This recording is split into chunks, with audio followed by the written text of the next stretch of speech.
अरे मैं दिल्ली आ रहा हूं, आपने मुझे दिल्ली बुलाया, प्रहलाद जोशी ने कहा मैं अमित शाह जी से समय मांग रहा था मिलने के लिए, आज मैं उनसे मिलता।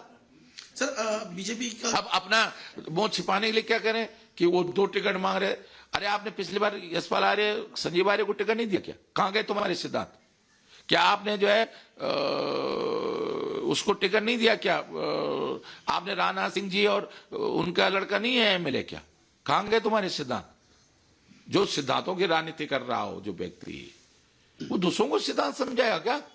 सर बीजेपी का कहना यह है कि अटकलें थी कि आप कांग्रेस ज्वाइन करने कोई देखिए, गोदयाल जी का फोन आया, कई बार आया, और मैंने कहा प्रहलाद जोशी से, प्रीतम सिंह जी जो लीडर अपोजिशन है, मेरे भाई हैं, उनका फोन आया। जब मैं कांग्रेस में था, मैं भाजपा के लोगों का काम नहीं करता था।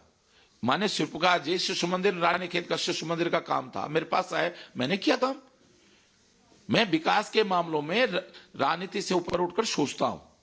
अब माना क्या कांग्रेस के किसी नेताओं को फोन आएगा, और मैं इनसे कह भी देता था कि भाई वो गणेश गोदयाल जी का फोन आया था, प्रीतम भाई का फोन आया था, लेकिन इसको मैं थोड़ी कि किसी का फोन आ रहा है तो मैं सम्मिलित हो गया। मैं दूध पीता हुआ बच्चा हूं क्या?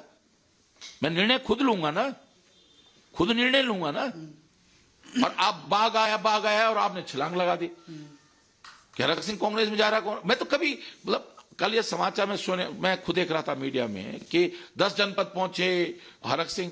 आप मुझे यहां देख रहे हैं ना, अभी जब मैं सो के उठ रहा हूं, मैं तो चैन से सोया आज रात को, भले देर से सोया लेकिन चैन से सोया, क्योंकि मेरा इतना बोझ हल्का हो गया। मैं आज इतना खुश हूं। मैं उस केदार बाबा का, बद्री केदार को, तारकेश्वर महादेव को, सिद्धोली बाबा के चरणों में, धारी माँ के चरणों में बहुत प्रणाम कर रहा हूं कि इनको भगवान ने, इन भाजपा के लोगों को, नेता को ऐसी कुबुद्धि दे दी आपने, और आज मुझे लगता है कि मेरे माध्यम से उत्तराखंड का कोई भला होने वाला है। सर क्या आप अपनी पुत्र वधू अनुकृति के लिए जो टिकट मांग रहे थे उस कारण कोई? देखिए ये अब ऐसा ना, मैंने कहा ना कि अपनी कमी को छिपाने के लिए इनसे गलती हो गई।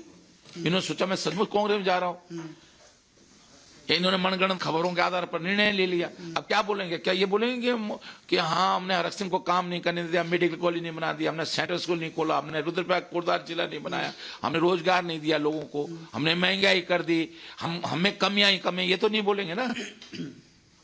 अरे जिनके घर शीशे होते हैं उनको पत्थर नहीं मारना चाहिए। मैं इन सबको समझता हूँ ना, सबको समझता हूँ मैं, ऊपर से लेकर नीचे सबको जानता हूं मैं। सर इस विधानसभा ऐसा ना हमाम में सब नंगे हैं, मैं सिर्फ इतना ही कहना चाह रहा हूं। अब मेरे पे लांछन लगा के, मेरे पे पत्थर डाल के कि मैं इसलिए, मैंने पला जो उससे सिर्फ इतना 3-4 दिन पहले कहा, मैंने कहा देखो मैं अभी वहां गया था, लेस्टोन गया था, वो लड़की बहुत अच्छा काम कर रही है, आप एक बार, मैं नहीं लड़ना चाहता हूं चुनाव, आप उस पर विचार कर लो। इतनी बात हुई थी। उन्होंने कहा ठीक है, आपने कहा है, मैं अमित शाह जी से, नड्डा जी से इस मुद्दे पे बातचीत करूंगा। सर विधानसभा चुनाव ये जो 2022 का, इसकी हवा क्या आपने पढ़ ली? कहा जा रहा है कि बीजेपी इस चुनाव में अच्छा रिजल्ट देगी। कहां से आएगी? ऐसी बुद्धि आएगी तो कहां से आ जाएगी? तो इसलिए आप कांग्रेस में शामिल नहीं, मैं इसलिए नहीं सम्मिलित हो रहा हूं। इन्होंने निकाल दिया तो क्या करूंगा मैं? घर तो बैठने वाला व्यक्ति नहीं हूं मैं, तो कफन बांध के राजनीति करता हूं। तो अब आपका भविष्य क्या होगा सर? क्या है? मुझे कोई भविष्य नहीं चाहिए, मुझे उत्तराखंड का भविष्य चाहिए। क्या मुझे कोई अपना भविष्य, उत्तराखंड का भविष्य, कांग्रेस की सरकार आ रही है, पूर्ण बहुमत से आ रही है,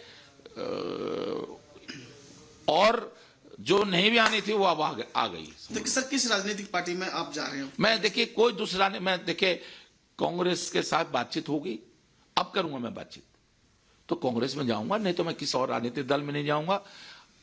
बिना सम्मिलित हुए कांग्रेस के लिए काम करूंगा, कोई शर्त नहीं, कोई कुछ नहीं। मैं कांग्रेस के लिए, कांग्रेस की सरकार लाने के लिए काम करूंगा, निस्वार्थ होकर करूंगा। बहुत बहुत धन्यवाद, थैंक यू सर।